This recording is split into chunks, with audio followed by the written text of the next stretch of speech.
Anthony Cohen Cut. We have a very special guest in our studio, Mr. Christopher Ebert.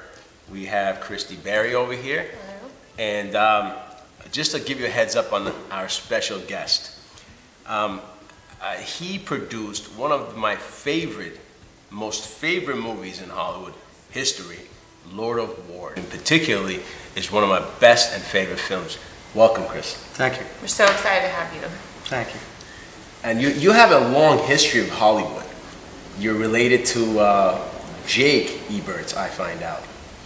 Yeah, Jake is my uncle who's been in the business probably for 40 years, and I've been in the business for about 25 years. So yeah, there's a long history in the family. Wow, what initially inspires you to get into filmmaking and production? I think it was something I always wanted to do. Growing up, I always loved movies. Wasn't sure whether I wanted to be in front or behind the camera. But ultimately, I sort of tried all of it and ended up choosing producing. Have you ever acted? I have been in a couple of movies. I saw a little sparkle in his eye when you asked that. Yeah, my last performance was in Bugsy, which with Warren Beatty.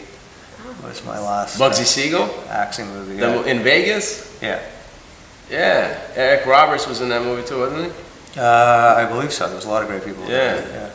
That's awesome. Yeah. That's awesome. Tell us something about the movie Lord of Wars, and what's your fond memory of this film when you were producing it? The fond memory was probably how it came together. It was always a really great script, but at the same time a really difficult script. So it wasn't a movie that traditionally a studio would embrace. It's a film that is on a pretty difficult subject matter, but at the same time an interesting subject matter.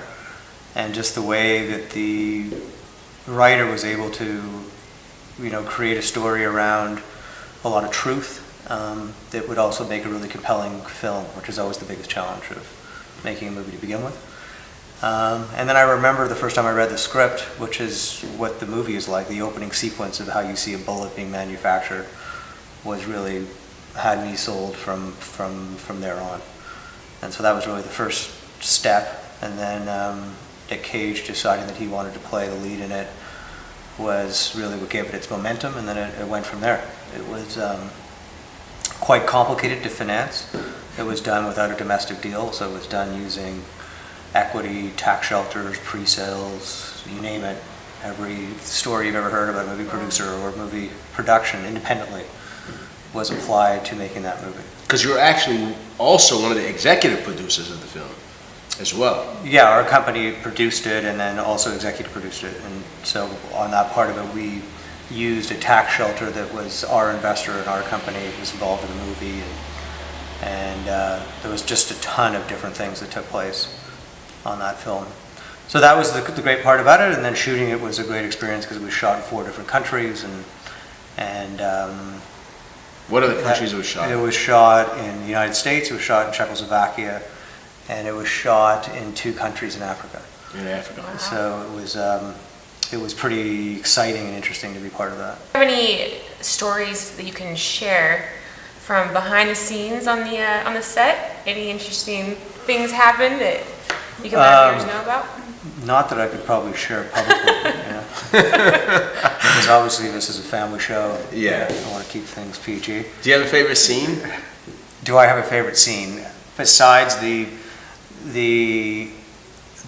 opening scene of the bullet being manufactured? Yeah, there's several scenes. I like it when they land the airplane and then the airplane gets completely pillaged by all the locals.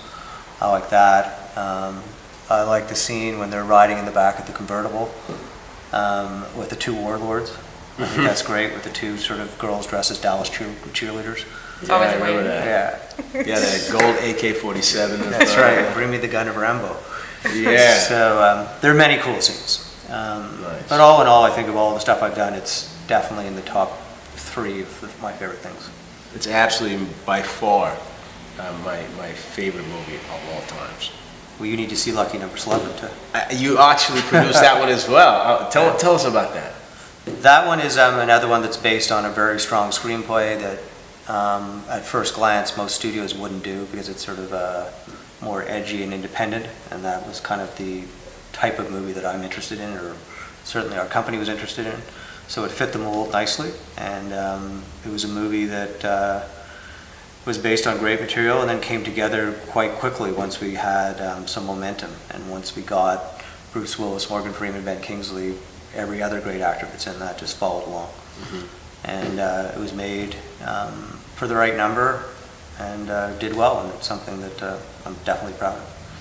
It's always good to have fellow producers on the set, and it's an honor to have you.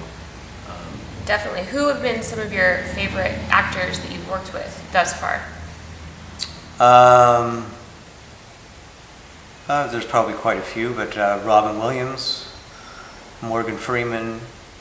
Robin Williams and Morgan Freeman are probably so far my favorites, but I enjoy Bruce Willis. I like Ed Harris. I like Ethan Hawke. I like Jared Leto. I like guys that sort of are interesting and do different types of roles that aren't always exactly the same,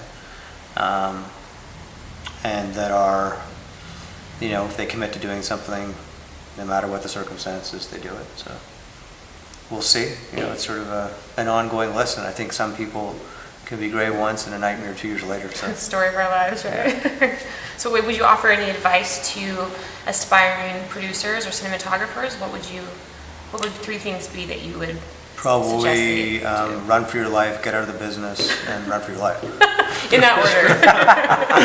Okay, yeah. So that note, we have to go. This is a story of my life behind it.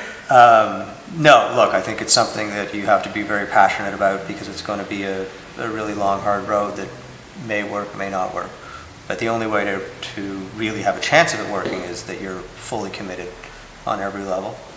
And then to some degree it's up to the gods to see what happens, But, it's certainly exciting when it's working. There's no question you're pretty exhilarated when the camera rolls on a movie that you've been trying to pull off for several years, and even though I've now done it over 20 times, every day that happens, I still can't believe it. So I guess that would be my advice. What's your project you're working on right now? I know you're working on a bunch of very exciting projects, and I want to see if we can tie HollywoodandMe.com with your project for your casting needs. What do you think? I think we could. The projects that we're working on now there's 2 movies that we're actually working on as co-productions in China that are going to be Hollywood movies that will be predominantly shot and made in China, but there will be a portion that will take place in America.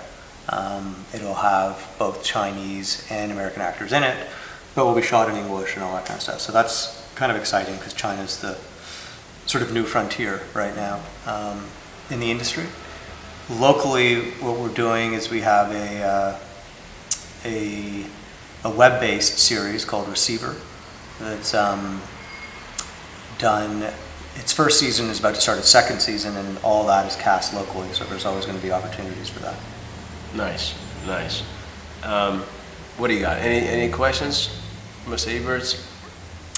Has your uncle given you any great advice that has carried you through these past 20 films? I know that he's definitely, he produced Dancing with Wolves, correct, as well as Driving Miss Daisy? Chariots of Fire. Chariots of Fire. Lots of movies. His advice is kind of similar to the advice I gave. Which is get out what you can, but now maybe for me it's too late, but maybe for some of your audience it's not, so it's just, but no, his advice is, just follow your passion and go with movies that you actually personally like, because it requires so much that you got to at least be passionate about the project. Otherwise, it'll make the road even harder. So speaking of that, what are the key things or elements that you look at when you're reading a script? Because I noticed before you mentioned you like films with truth, and clearly. That's right. So what are the components when you're actually reading a script? It's hard for me to give you sort of 10 bullet points, because I don't really do it that way. It's more whatever grabs me. So, I've made movies from horror movies to action movies to dramas to two-handers to documentaries. I've made every kind of movie. So in most instances, it's whether it all starts with the script. If I think the script is interesting, that's what it's all about. So I'm not somebody that's focused on one genre. I'm focused on good material, whatever that might be.